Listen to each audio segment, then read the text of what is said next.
I met with the head of AARO just a couple of weeks ago, Jon Kosloski, and another gentleman with the Air Force Office of Special Investigations. I think his name was Kevin Ryan. But in any case, it was a little spooky being in a SCIF with these guys. But at the end of the day, I was speaking to them. I mean, they're real people, and they. I got the impression that they were just as curious as anybody else. And James, your two most recent films were The Phenomenon from 2020 and Moment of Contact from 2022. But I want to know, what's your motivation for having created your newest film, The Program, that will premiere in 3 days? I think it's a natural progression. It's been kind of a personal journey. I just happened to share it with the general public because I document my sort of research, investigations, and things of that nature. When I finished The Phenomenon back in the end of 2020, we touched on potential crash retrieval stuff. We touched on Roswell. Senate Majority Leader Harry Reid, one of the most profound statements I think he made was that what's been released is merely, in terms of evidence, is merely the tip of the iceberg. That was a huge statement at the time. I remember just being flabbergasted by him saying that because, we've all suspected that obviously within the UFO community, but to have the former, Senate Majority Leader confirm that on camera was a jaw dropper. So I then went and kind of took a pause on because naturally I would have gone from The Phenomenon probably directly to the program. I think it's more of there's more of a connection there, but I had edited out one of the cases that I was going to include in The Phenomenon, and that is the alleged UFO crash in Varginha, Brazil in 1996. So I hit the pause button. I went back to Brazil. I'd been investigating that case on and off for over 12 years, established some good relations. I was working with a guy, Marco, and he shot that film, put that out. People were saying, "Are you sure this is the movie that you want to put out? You've got a great relationship with some senators and people within the intel community, and now you're reporting on live aliens walking through the town of Brazil. Like, this is a little nuts, But I opted to stick to my guns and put that film out. I'm not so sure people were ready for it. Maybe they were, maybe they weren't. And while I was making that movie, there was a lot of stuff going on in Washington, D.C., legislation being passed. They had the first congressional hearings on UFOs. Little did I realize, when we were promoting the Moment of Contact, that just a few months later, there was going to be an open congressional hearing with a high-level intelligence officer claiming that there's a crash retrieval program, which directly correlated to the film I'd just done, Moment of Contact, about a crash retrieval that the Americans were involved with. So the program is kind of a natural progression of my personal investigations into the phenomenon. Yeah, I would argue that you're doing the government a favor by helping to acclimate humanity to the reality of this phenomenon. You recently stated that you've been told by insiders that the truth about UFOs should come out by 2030.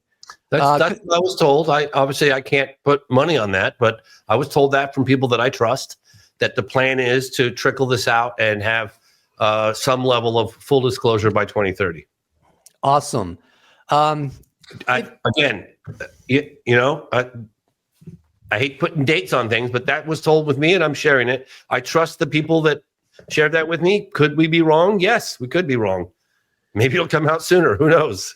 Yeah. Well, with the progress we're making, you never know. If the U.S. government has been lying about our place in the universe for 80 plus years, how do they regain the people's trust after the truth finally comes out in a way that it's no longer a debate? We know we're not alone. We know there's a non-human intelligence here. And we also, it's as clear as day that that interests within the U.S. government have been engaging in disinformation campaigns for decades. How does the U.S. government come back from that? Yeah, it's tough. There's definitely a credibility issue there. There's no doubt about it. And but we have to remind ourselves that people are people. I met with the head of AARO just a couple of weeks ago, Jon Kosloski, and another gentleman with the Air Force Office of Special Investigations. I think his name was Kevin Ryan. But in any case, it was a little spooky being in a SCIF with these guys. But at the end of the day, I was speaking to them. I mean, they're real people, and they. I got the impression that they were just as curious as anybody else, and kind of getting to the bottom of it.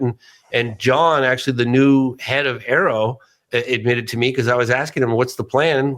I think ultimately you're going to realize that a certain percentage of this is definitely originates from a non-human intelligence. And what's the plan to tell the public? How's it going to go about? And he goes, he didn't deny any of that. He just goes, "Look, man, I can't part my own hair without approval from the DOD." So I thought that was kind of interesting. So the way that it's currently structured could be slightly problematic in terms of full transparency on what they're uncovering.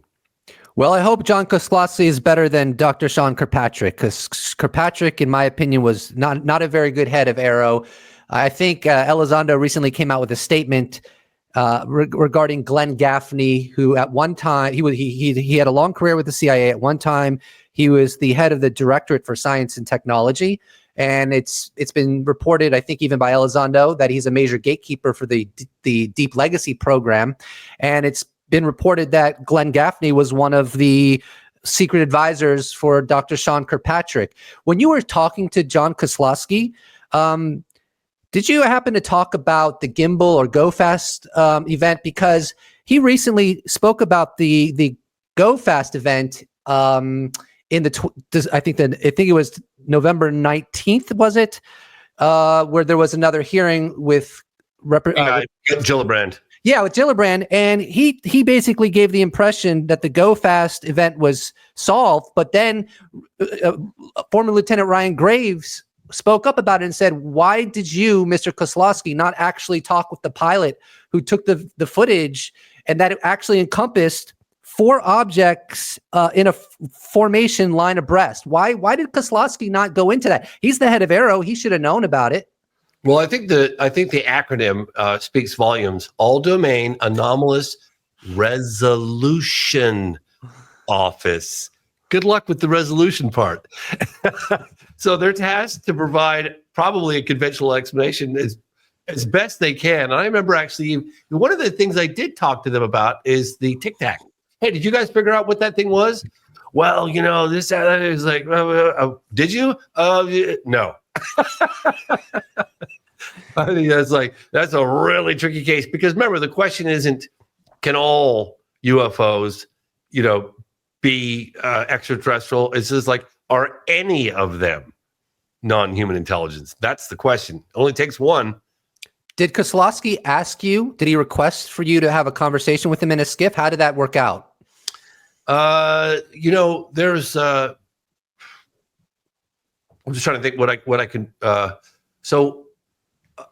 There's a joint effort currently taking place on going after some footage that I have located, and I've located it for 12 years. And the individual who has the footage is like, it's. Let me back up. How much time do we have? As much as you want, but officially about 54 minutes. Oh, okay, yeah, we got time. If this is going to be a 15-minute job, then I would hold this. No, at least an hour if you can do it. Well, they've got my schedule, so whatever. Yeah. So okay. I had started during my investigation of Socorro, New Mexico, that landing case, one of the best close encounters of the third kind, documented close encounters of the third kind, in my opinion, in U.S. history.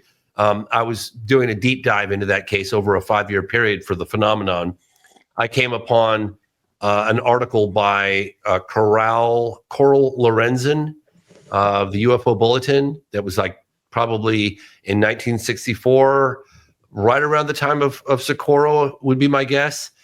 And about a landing at Holloman Air Force Base. And I was like, oh, wow, landing here. It's like, what's the distance between here and, boy, as a stone's throw away, as the crow flies, I was thinking, maybe that landing case kind of did happen. And it led me to a couple of people, Robert Emenegger and this guy, Alan Sandler, who made a documentary called UFOs Past, Present, and Future.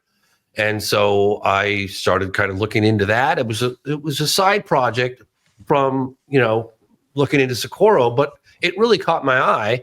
And I started kind of looking into that, and I ultimately met with Emmenegger and Alan Sandler, and I found out that they had done this documentary, UFOs Past, Present, and Future, and within that documentary, they had unprecedented access to military bases and all these people participating. It was really quite astonishing back in 1972, 74, and they say in the film, what happens if this a landing happened, or maybe it already happened, or perhaps it's going to be an event that happens in the near future. And then they show, illustrations of a UFO landing at Holloman Air Force Base. So anyway, I was kind of going after trying to figure out if this really happened or not. And this is all going on over a several year period. And I find out that Alan Sandler, Robert Emmenegger's production partner, was shown the landing footage at Holloman. And I was like, "You were shown the footage?" He's like, "Yeah, Paul Shuttle showed it to me at Norton Air Force Base." And it was quite impressive. And I was like, "Wow, this is, we were going to be given the footage. It was going to be used in the movie. And at the last minute, they decided not." Then I found out that they were given some footage, allegedly. I talked to Robert Emmenegger about it, and Angela Joyner had told me about it. They were given footage of an Atlas rocket that was launched in, I think it was February of 1964. And it shows quite similar to what Robert Jacobs had described of a Atlas rocket traveling at 8,000 or 10,000 miles an hour. And then a UFO comes in and kind of circles and fires a beam of light at it. Now, this particular footage doesn't have the UFO shooting beams of light the way Robert Jacobs described. This was 2 or 3 UFOs that circled the tip like they were checking it out. And he said it was taken from 2 different angles. It was labeled top secret. And it was one camera angle kind of up close, like zoomed in, another one pulled slightly back. So it was 2 different camera angles, which allowed them to eliminate any possibility of lens flare or anything like that. Very impressive. And Alan was going to sell the footage to me for $25,000. And again, this is going on for years, because when I learn about possible UFO footage, I never give up going after it. This was going on for years. So he says, I think it was $25,000. And I remember at the time trying to raise the money, and one of the individuals that I was asking to put up this money was like, "Yeah, well, let's see the footage." He's like, "Yeah, well, that's not how it works." He's basically saying we got to put the money into an escrow account. He'll invite us to his house. He'll show us the footage. If it's not everything he says it is, then, we get our money back. End of story. Thank you very much. Goodbye. So I finally get the money together. And at the last minute, Alan Sandler backs out. And he says, "I can't do it." My lawyer was like, "What are you doing? That's government property. And you're a wealthy man. You're retired. You're doing fine. Why are you putting your neck out? Why are you risking doing this? And you can't sell it." So I was like, "Well, you promised me, no." He said no. So I hammered him for quite a long time, years. And finally I was like, "Well, if it's government property and you're worried about that, then why don't you give it back to the government?" So I contacted some people on the inside and I said, "Hey, I know about some footage." And they were like, "Oh." So they reached out to Alan Sandler. I have a message on my machine. Alan's like, "James, I just had some government officials call me. And they want to know about this footage that I may or may not have." And I was like, "Oh yeah, the one that you have." And so I'm working with people to go after this footage. And now Alan is actively looking for, because he says did he say it was on film that he has to have it transferred? I think he did. I think it was on a film reel that he has to have transferred. I believe he said it was 16 millimeter. And so he's currently actively looking. And so they wanted help going after this footage. And I said, "All right, well, if I help you guys, you have to make me a promise to get our hands on it, that I get a copy, you get a copy. This is not going to disappear as it's done so many times in the past." And they promised me we will not make it disappear. So this is why I was invited in to discuss this. And they also had some footage they wanted to show me of a launch at Vandenberg Air Force Base think it was like a month later or different time frame, or I don't know, weeks later, can't remember, but it was nowhere near the resolution that Bob Jacobs had described. And I said, don't put this out. This is garbage. So anyway, that's kind of like the backstory on why I went out there and got invited to go in there and meet with these guys. But yeah, so I did say to them, you guys gotta, I said, you gotta throw us a bone here, man. You can't just keep categorically lying, pulling a Sean Kirkpatrick. We're not going anywhere. This is not going to go away. And so anyway, my point of sharing that is that these are real people. Like, people are people. Like, it's so easy for us to just throw everybody into the same bin of, oh, the government is a bunch of lying bastards. And, yeah, they have not been honest with us about this. Some people have. If you look back, dating all the way back to Roscoe Hillencutter, when did he write that former head of the CIA? Was that 61? Or was that late 50s, early 60s in the New York Times talking about it? Kehoe, Hynek, over the years, people have come forward. Was the guy that wrote the book that was part of Project Blue Book during the 1952 2 consecutive weekends over Washington, D.C., and he wrote a book about it. Ruppelt. Remember Ruppelt? So I guess my point is, look, yeah, we have been lied to, no question about it, but there have been good people on the inside that have been trying to tell us the truth for a while. They've just been drowned out. Well, my concern with AARO is, are they actually trying to promote transparency, or are they just trying to delay the inevitable and give the impression that they're pursuing transparency when really they're just trying to give a false impression about UFOs, that they don't really know what's going on. We're not sure what they are. We're not sure where they're coming from. Meanwhile, there's probably a crash retrieval program. They probably have reams of smoking gun video footage, radar data, satellite imagery. So I'm a little paranoid about AARO. I don't know if they're really trying to help, but I'd love to be proven wrong. And that would get me to Chris Mellon. I agree. I said it to their faces.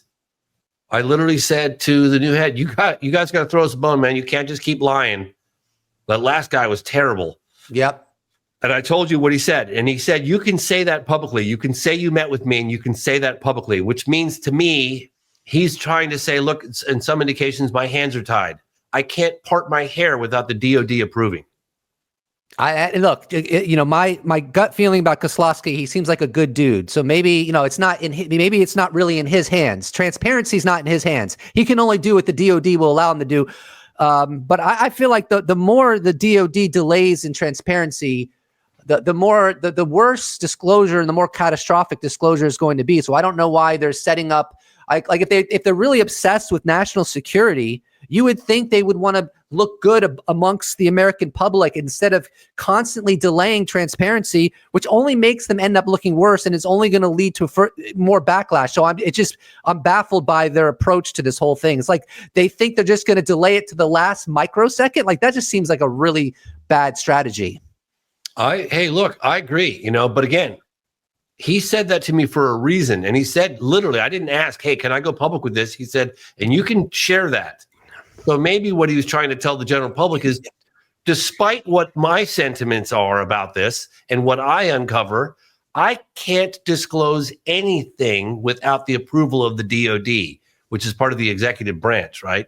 So somebody's going to have to wave the magic wand and relieve these individuals of their security clearances and restrictions, because it's incredibly frustrating. I mean, people watch, the program, and they go, God, all these people sitting there saying they can't talk without fear of going to prison. It's like, that's real. People are legitimately freaked out. They violate their national security oaths. I don't even think there's due process. I think they just go right behind bars. It's real. I have a message for the DOD right now. DOD, Department of Defense, appreciate your work. Appreciate you keeping me safe, keeping the American public safe. It's a great sacrifice.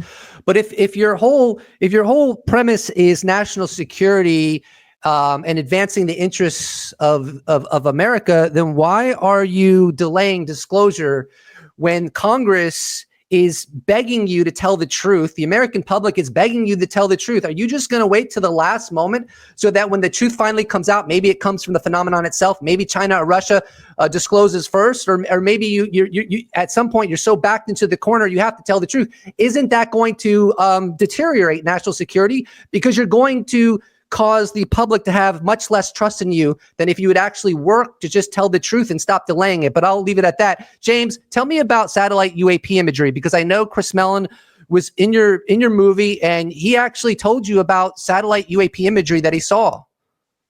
He wouldn't give me the specifics, but there were a number of people that it's like you kind of look, in their eyes, and it's more what they don't say than what they say. It's like, how good is it? Because it's classified. I mean, one of the only reasons why Christopher Mellon even talked about it on camera is because Ratcliffe talked about it on Fox News and said, yeah.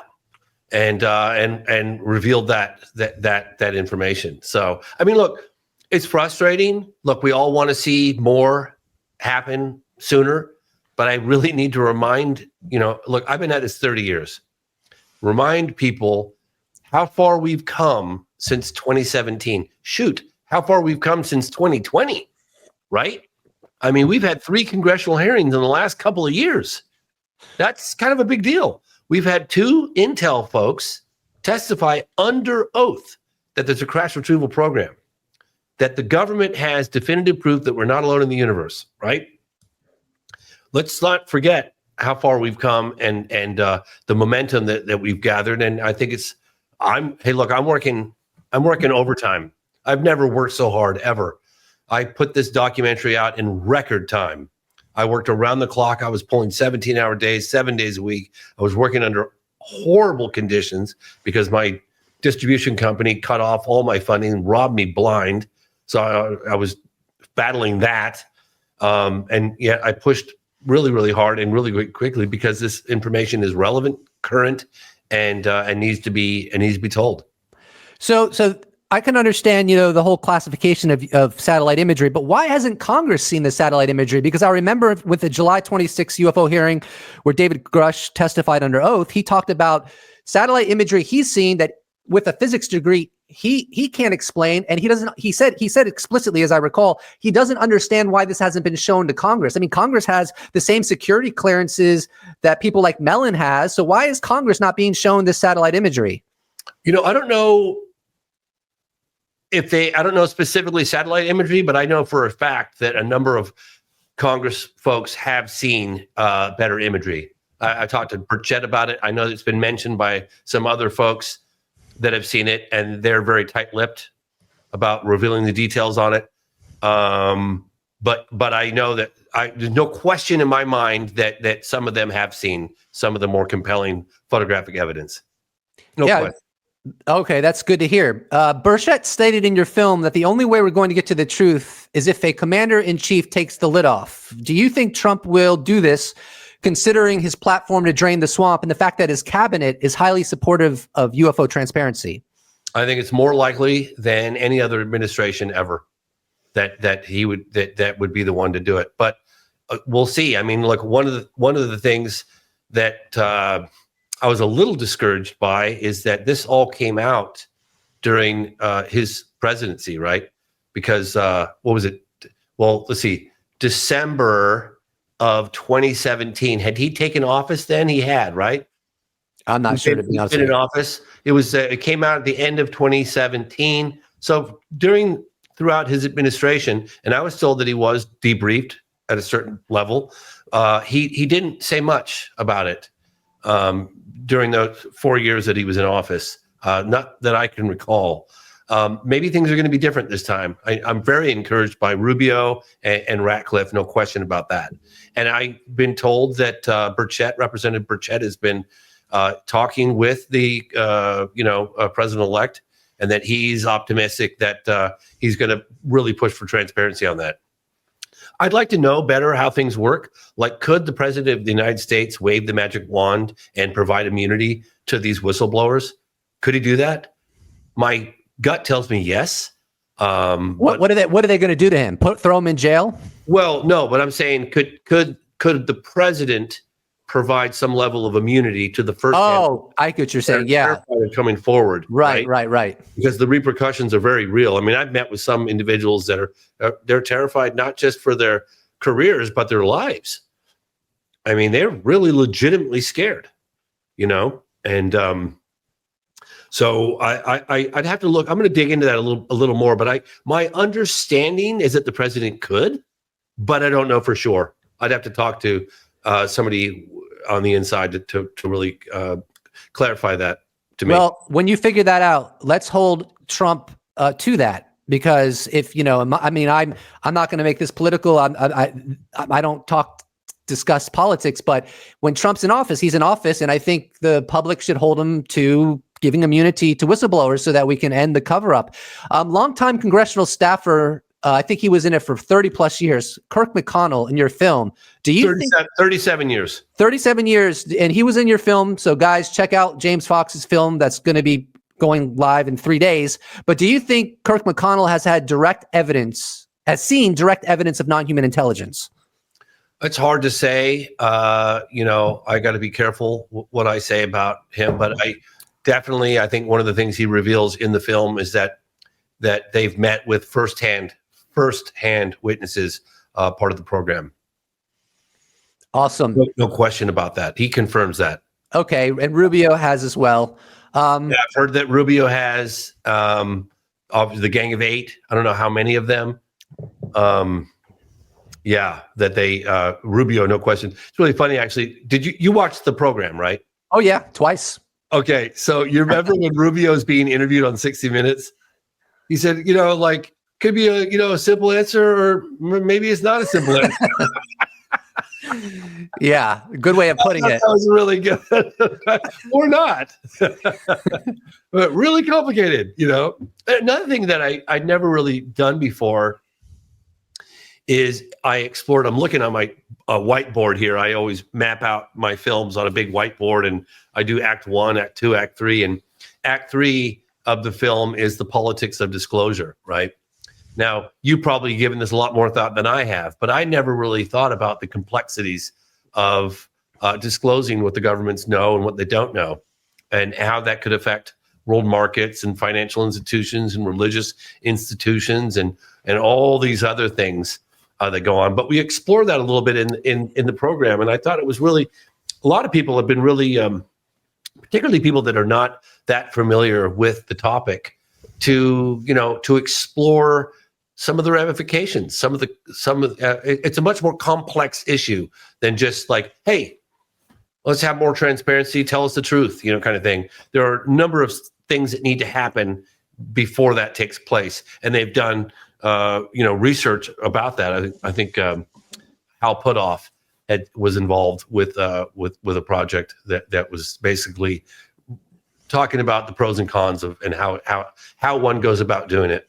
Yeah, Hal Puthoff brought something up in your film that David Grush has also brought up, that if we get disclosure, some of these aerospace companies may want to sue that were never given any of these exotic non-human intelligence materials. They may want to sue the U.S. government for giving an advantage to their competition, and they may also want to sue their competition because their competition, like Lockheed, for example, broke the law by taking that non-human intelligence material. So that could be like billions of dollars of lawsuits. So it's way more complicated than people consider. How complicated. Isn't that crazy? I never ever thought of that. I personally never thought of that. Yeah, antitrust laws. Yeah, it's like, wait a minute, you're going to give these guys, our competitors, you're going to give them the leading edge and give them this technology, and you're not going to give it to this other person. It's like, wow, that's a very terrestrial issue, right? Yeah. I know. It's crazy, right? A lot of those things, I think it's important. I think it's very important to talk about that. Absolutely. And to acknowledge that, because it's real. I mean, I'm sure that's a big reason, like the CIA doesn't want to disclose, because they don't want to deal with all this fallout. It's just endless. I want to know, as someone who's done deep dives into the phenomenon, what were some of your favorite scenes in the film, and did you learn anything new? From the phenomenon? I'm so sorry about the phenomenon in the program. Well, I did. I mean, I'm honestly not that knowledgeable, but that video footage that you released of the Nellis Range, Yes. I wasn't really much aware of that. Yeah. What is the provenance of that, and how reliable is that footage? And doesn't that relate to Jason Sands? Wasn't that the craft that allegedly landed in the? Yes. Can you go into that? Yeah, for sure. I think I had heard about that in the 90s when I started doing a film on this topic, and there were some deep dives that had gone into it. You got Voices, and that leaked out in the 90s right after that happened. I don't know exactly what year. It could have been 90. It happened in 94. I don't know if it leaked out in 95 or a little bit later, but definitely in the 90s. And, you got all the voices of people talking about it, and that's real. Now, there's no question that's a real Nellis footage on the range, right? It's never been debunked all these years later. It looks legitimate to me. It looks legitimate to me. Yeah, totally. And I personally I had no idea about this alleged encounter that happened 3 days later or 4 days later on the base, because Mr. Sands had never come forward publicly about that case. And quite honestly, Jason Sands wasn't going to come forward publicly at all. He was going to disguise his identity. He hadn't done that DOPSR process, and I keep forgetting what the acronym is for DOPSR, but it's basically pre-publication, right? For any people that have classifications to get approval to go public with whatever, and some things get approved, others don't. But and I've talked about this in the last couple of days, I accidentally revealed his identity through a photograph that I posted on X. And it had a clipboard with his name on it off in the distance. And if you zoomed in, you could see it. And that was my bad. I was fully responsible for that. And I think that it created a lot of trouble for Mr. Sands. And I felt terrible about it. And I still feel terrible about it. But it did cause him to go through the DOPSR process and get authorization to discuss some of the things that he discusses in the film. So we ended up being able to do a full reveal on his identity, include all of his military records and photographs of him in uniform over the years. And I think it really kind of bolstered his story. We also have the names of the other people that were present, first and last. They were also on duty. We have... So you corroborated it with they didn't come public, but the names of them. We got in touch with one of them, and that individual, through Jason Sands, was really receptive to correspondence. And as soon as we brought up the encounter, boom, ghosted. No response at all. So then I dug, through some of my contacts, I found, or should I say we found the individual that did the debrief after the encounter. And that individual wouldn't even confirm or deny on or off the record. It was like, I'm aware of the incident and no comment, period. I'm not going to deny it, or what it was or what it wasn't. It was just nothing. And then I met with staff members privately in DC, face to face. And they said, we have vetted Jason Sands. He is who he says he is. He was where he says he was. He's named specific programs that are highly classified. One individual even told me they got in trouble even for asking about this name. And I know the name, and I'm not going to say it, of a program. And it's not Immaculate Constellation. It's something else. And so at the end of the day, as unbelievable as it comes across as being, I'm reporting on it because I believe Jason Sands. I've looked him in the eyes. I've hung out with him many, many times. I've seen his detailed military records. I have them. And I opted to report on it and hope in the hopes that other people come forward. It's quite similar to what we're dealing with the Calvine UFO case, right? So we've got the photograph.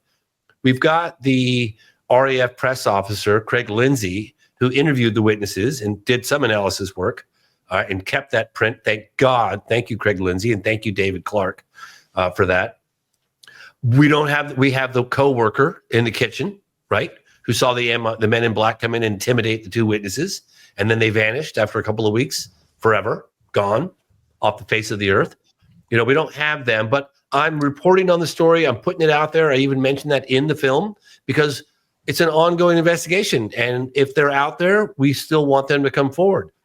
And, that's still a piece of the puzzle that's missing. Same thing with the alleged encounter at Nellis test range. Look, maybe some government officials within AARO or somewhere else are going to look into this case more so with the proper clearances, and maybe they'll uncover more to it. But I think it's important to report on it. We're not going to find out anything more if we don't report on it. And people have been really hard on Jason Sands, and I feel terrible, and it's primarily my fault that he went public the way he did, because I exposed him. Yeah, I was fascinated by your presentation of the two witnesses from the Calvin incident. How men in suits intimidated them, and then poof, they're gone, and no one knows where they are. But this is a pattern that you see in UFO history. These threats, I understand where skeptics say, well, we have no smoking gun evidence, so we're just not going to believe. Even Hal Puthoff, he reiterated that. He's like, I understand, it's science. Unless you have the proof, it's scientifically normal to be skeptical. But what you can't be skeptical about, what you cannot be skeptical about, in my opinion, is all the threats that happen. They've happened to Grush. They happened to those two witnesses from the Calvin event. They're not on the face of the earth. No one knows where they are. And even from your Moment of Contact film, the witnesses you interacted with, they were threatened. One of the witnesses was allegedly offered a large sum of money not to talk about the alleged crash and the creatures. So my point is this: if this is all fake, if there's no non-human intelligence, there's no non-human materials and technologies, then why, when you look at UFO history going back 70 plus years, is the theme the same over and over again? The people who have apparently witnessed this phenomenon are threatened by someone somewhere. Why is that?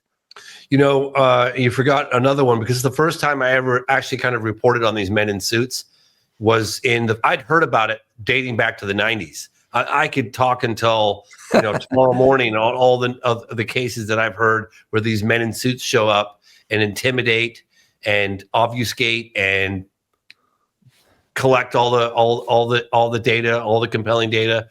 I could go back to the 1940s about it. I'll give you one example. I interviewed Kenneth Arnold's daughter in the phenomenon, and that's a story in itself. I could go on for hours on that one. What it took to get her to go on camera, my Lord, that was difficult. She said that her father was going to, and her father was very famous, Kenneth Arnold. Remember that they coined the phrase flying saucer after his sighting, because he described it as a coin skipping across the water, or a stone skipping across the water. And he was going to go on tour. This is according to his daughter. Okay. He was going to go on tour.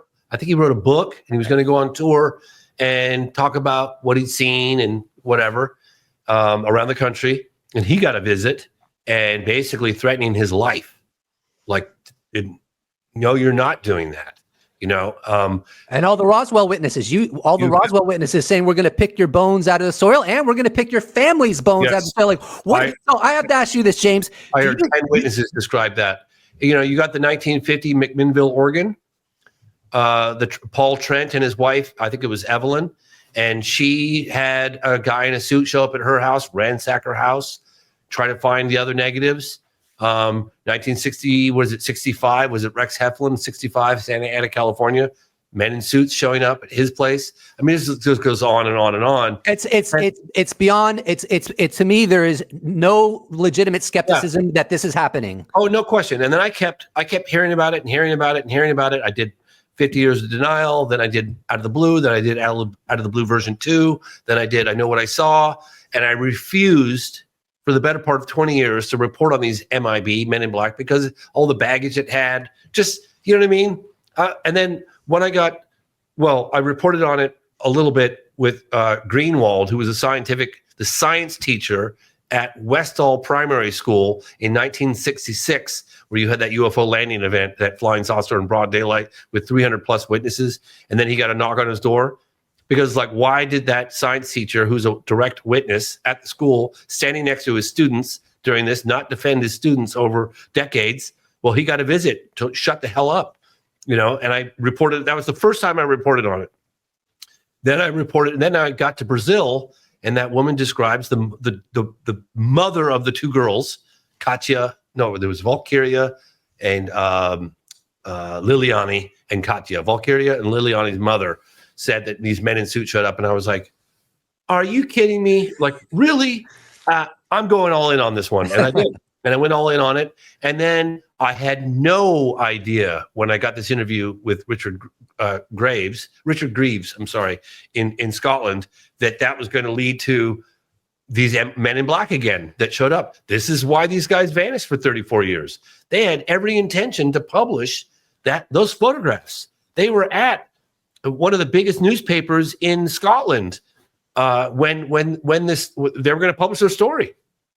The only reason why the RAF found out, the MOD found out, is because the paper that was going to publish those pictures and the story contacted the RAF and said, "Hey, what do you make of these photographs? What do you make of this object that was captured?" And the guy goes, Craig Lindsay goes, "Oh, I don't know. I haven't seen it." "Oh, well, we'll send you one. We'd like your comment." So they send him the picture, that big, beautiful print, which we feature in the movie. And he was like, "Holy shit, what is that?" With a military jet going around it. And so I guess he starts doing some preliminary research on it. He interviews the witnesses, and then the MOD steps in, takes over. Witnesses gone, photographs gone, story dead. Oh my God. I have to ask you this, because David Grush brought this up. And the Americans got involved too, so sorry. Yeah, David Grush has brought up, he didn't say he knows it's true, but he's maybe suspicious that maybe the United States has made an agreement with non-human intelligence. Do you think there's any validity to that potential? Look, one of the places where I'm at now is, regardless of how outlandish and crazy something sounds, is that I have to suspend my judgment. I have to suspend my knee-jerk reaction of this is absolutely impossible, therefore it can't be. It can't, and I've learned to stop and listen to any possible explanation, because it's all so crazy that, I mean, look, I reported on live aliens walking through the town of Virginia, Brazil. It took me 10 years before I ever would even consider looking into that case, because I couldn't believe it. And now people are talking about aliens walking among us. What am I going to say? Do I believe it? No. Do I not believe it? No, I don't not believe it. I think it's possible. Whoever's flying these things, they're in on it too. Because I've said it before. All they have to do is fly over the Macy's Day Parade and it's game over. They don't do it.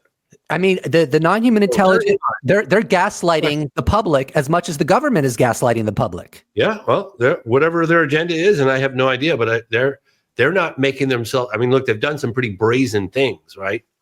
I mean, if you look at some of the cases over the years, they've made themselves known. They have, I think one of the most brazen cases would be 1997 in March 13th over the state of Arizona. It's called the Phoenix Lights, but it's really, every time I talk to witnesses about that case, they get irritated when it's called the Phoenix Lights. You mean the massive UFO flyover, but that's pretty brazen. That was pretty brazen. Can you imagine if that happened today? All the footage that we'd have. I mean, obviously it's difficult capturing things at night, but still you'd have a lot more footage, and maybe that will happen.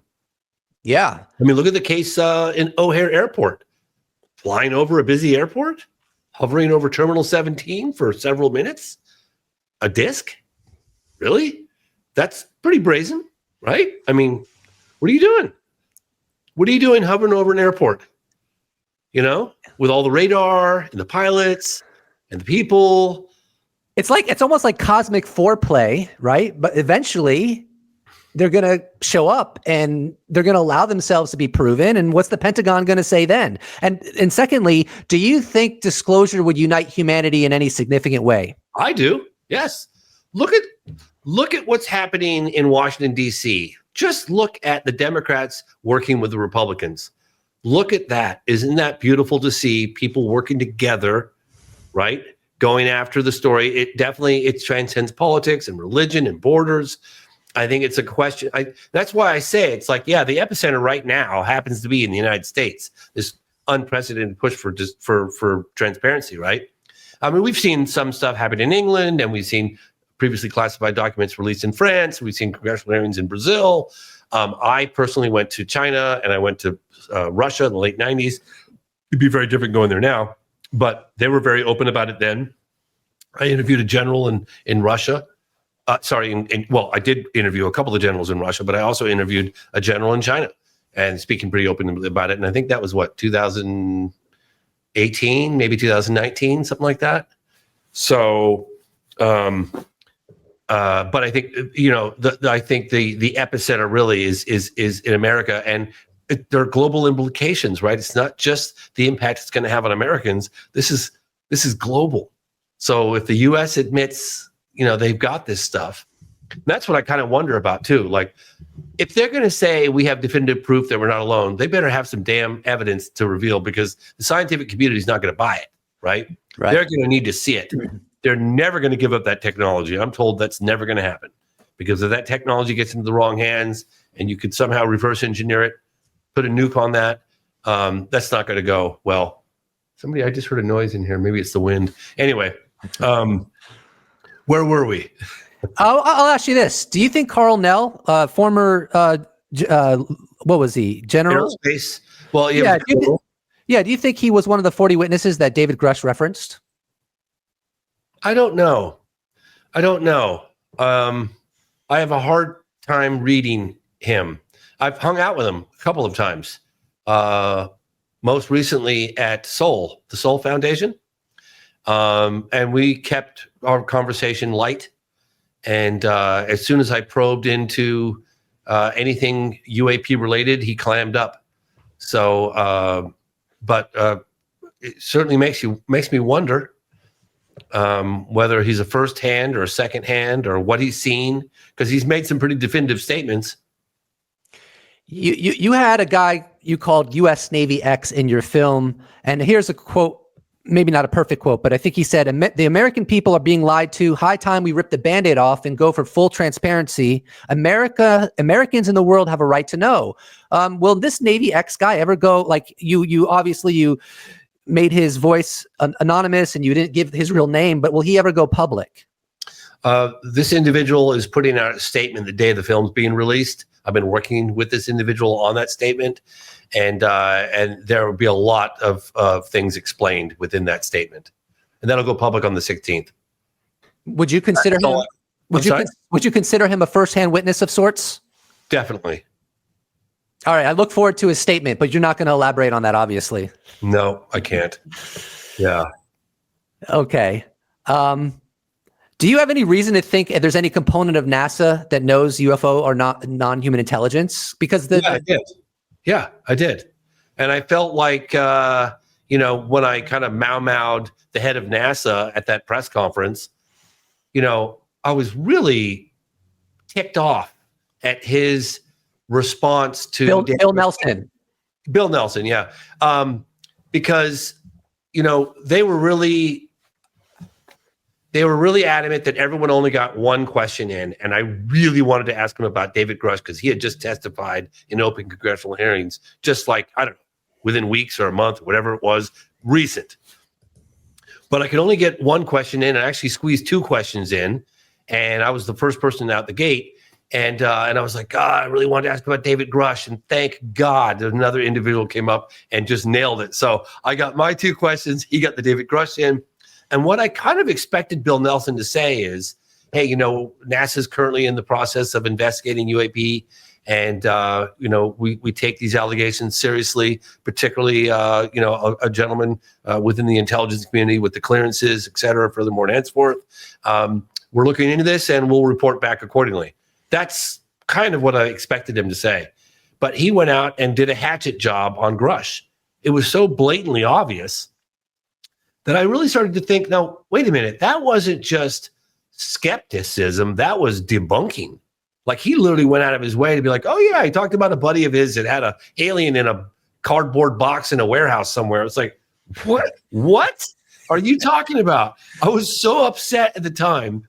I just remember I wanted to say something out loud, But I already had this issue with one of the police officers on the way in where he didn't want me in. And I could see him kind of looking at me. I wanted so badly to say something again, but I kept my composure and I said, revenge is the platter best served cold. And I juxtaposed his statement, literally split screen with Grush in the edit room. And I really worked hard putting that whole segment together to get to get payback. And I think we did a great job on it. I don't know if you would have any insight on this, but according to Dr. Eric Davis, and I know you covered him in your film, Dr. Eric Davis has said that it's not just that the UAP are crashing, but some of them are actually landing. And Grush has said the same thing. Grush has said that some of them land and sometimes either the occupants have abandoned the craft or they're in the craft dead. Do you have any insights on why the phenomenon would do this, or are you familiar with these reports? I'm familiar with those reports. Yeah, I'm familiar, particularly Kingman, Arizona in 1953. I remember asking an individual about it, couple. It was just landed and it was a gift. And then they walked away. I was like, how do you know they walked away? Well, the doors were open. I said, the doors were open. So they flew down and landed in the desert, left the doors open and walked out. Yep. Really? It was almost like a gift. Do we have any idea where it came from? We have some ideas, but that's about it. And that's all I know. And I heard that from a couple of very credible sources, that was like a gift. Yeah, I mean, it seems to me it's pretty obvious. I mean, I don't know. I'm being anthropomorphic here, but if they're engaging humanity and governments on this level, it seems likely that at some point they're just going to implement open contact. And when that happens, the Pentagon is good. What is the Pentagon going to say at that point? Yeah, that would be what kind of disclosure did they call that? Catastrophic or something? Catastrophic. Yeah. Maybe that comes first. I don't know. Or maybe they're taking the temperature. It's amazing, like some of the statements that were made in 2020 and what's happened between sort of now, 2017 and now. There have been some very definitive statements about look, it's no longer a question of do they exist or don't they exist, right? And it's funny, actually, because it left people slack-jawed for a couple of months, and then people just went right back to work or whatever they're doing and kind of just forgot about it. It's like, no big deal. And then you have, this intelligence officer testify under oath in open congressional hearings, and, it got some traction in mainstream. It's shocking to me how it kind of came and went, because when people make those assertions, those allegations, the implications are so profound for all of humanity. How could you not dedicate all the resources, efforts, and time into uncovering, revealing whether those statements are really true? Do you know what I mean? Like when we have a president's sexual peccadillos aired, you got all this energy and resources and time spent digging in for,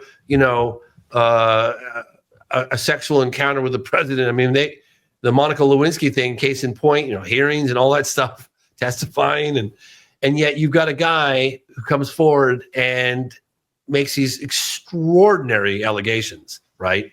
And says he's given even the street address to where the stuff is to the current ICIG, Thomas Monheim, and yet where's the follow-up? I mean, News Nation is pretty much the only news outlet that's done any substantive reporting on this topic, and it's like unbelievable to me. And you look at 60 Minutes did it finally. I waited forever for 60 Minutes to finally do a report on UFOs, and I think from what I understand, it's either the second or the first most popular production story they've ever done. Where's the follow-up? Yeah, where's the follow-up? Where are you guys? It's almost like the stigma just doesn't go away. It just doesn't go away. Baffling to me, but hey, it's great because I'm enjoying doing it. I know you covered Grush. You did cover Grush. You did a great job covering Grush in your film. Very accurate, very concise. What happened to Grush's op-ed, number one? And number two, when is Grush going to get in a SCIF with members of Congress? I don't know. I asked Burchett about that, and he basically said that that Grush clearances were stripped, and that he can't get into a SCIF because they will not give Grush the clearances. Now, one of the things I think that Brian Bender had said, he goes, look, I spent, former contributing editor, I guess, Politico magazine. He goes, look, as someone who spent 20 years reporting on the Hill, I can tell you something, that if Congress finds out, the American public will find out too. So they probably are doing everything they can to prevent Congress from getting the necessary details to verify the claims that Grush has made, because they know it's going to leak to the general public. So he's being denied that. Maybe things will change with the new administration. I'm hoping things will. I'm certainly going to put the hammer down. I've got things planned in the coming months to really keep the pressure on. I think it's not the time to let up on this. What do you have planned in the coming months? Can you elaborate on that? I'm going to go back to Brazil next month. 98% certain on that. Could do some follow-up interviews. There's been some new developments. And then I want to put together an event like I did in 2007 with Leslie Kane at the National Press Club. I want to get a panel of individuals that could disclose what they know within reason, right? Could you name any of those people that you want on your panel? No. I've got 5 committed right now. I'm going to try to get 12, another 7. And once they're comfortable revealing their participation, then I'll make the announcements. But I'm trying to figure out what month I want to do it, and I'm working on that. And I'm 99% sure that that's what I want to do. I've been talking about it for a while, and the reason being is that I can do another follow-up documentary, which I will do, because naturally where the program leads off, it's like, we're wanting more. All right, now what, right? But everything's happening so quickly. If I did an event at the National Press Club, I can document the whole thing. A couple days prior, I could obviously film the event itself, and then there'll be a full open floor to the media. They can interact with these witnesses, ask questions. I can document all that. Then I can edit that, put that together, and release that, because everything's so current, right? And kind of try to do the job that AARO's should be doing. Right? Are you concerned that you might get some people telling you they don't want you to put this National Press Club event together? No, I'm not. No, I'm not. Yeah. Mm-mm. I mean, look, if I had a piece of a UFO, you damn right I'd be worried. Or if somebody snuck out a piece of UFO footage from the DOD, I'd be worried. Right. So be worried. Right. Right. That's worrisome. That's very worrisome. People that have witnessed things are scared. Now imagine witnessing something and having definitive evidence from that case. Yeah, I would not sleep very well if I had anything like that in my possession. No, you think about it too. Like, I've thought about that scenario a number of times. Let's just say that I went back to Brazil and I went to the crash site and I found debris with a metal detector or dug some stuff up, which I don't know has ever been done. And it's something that I'd like to do at some point. But let's just say I did find a piece that was from a UFO from the crash. Would I be worried? What would I do with that piece? Would I take it to a lab to have it analyzed? Have a peer review done on it, then release it? Would I be worried about the fact that it was going to disappear in the lab if word got out where it was? Or do I go on a TV show and then I talk about it, but then no one's going to believe it because they don't see it? How would you even roll that out? Would you have it analyzed all in secrecy and then put that out? Would you have a press conference with it? How would you do it? You know what I mean? Think about it. I've thought about that. How would you do that? How would you do it in a way that people are going to believe it? And I've talked to so many people. Dr. Peter Sturrock, who just passed a couple months ago from Stanford, he actually, I've interviewed him since the late 90s. He was in Out of the Blue. Dr. Peter Sturrock, rest in peace. I thank you for your service. He gave me a bunch of materials maybe 10 years ago, maybe a little longer, 12 years ago, that he wanted me to have analyzed. And I forwarded them along. I had them in my house for a couple of years. And what am I going to do with, it spooked people out a little bit. And so I ended up handing those along to some scientists that could do the necessary analysis work. And I don't know what's happened since then, but he told me that don't ever talk about it publicly. Don't ever talk about it over the phone or over email. And I was like, God, you're so paranoid. I don't have it anymore. So I don't have to worry about it. But I was like, God, you're so paranoid. Like I would be paranoid like if I had something like that. He goes, this stuff has a strange way of disappearing. Mm-hmm. And then he said, I had some in my vault at the bank.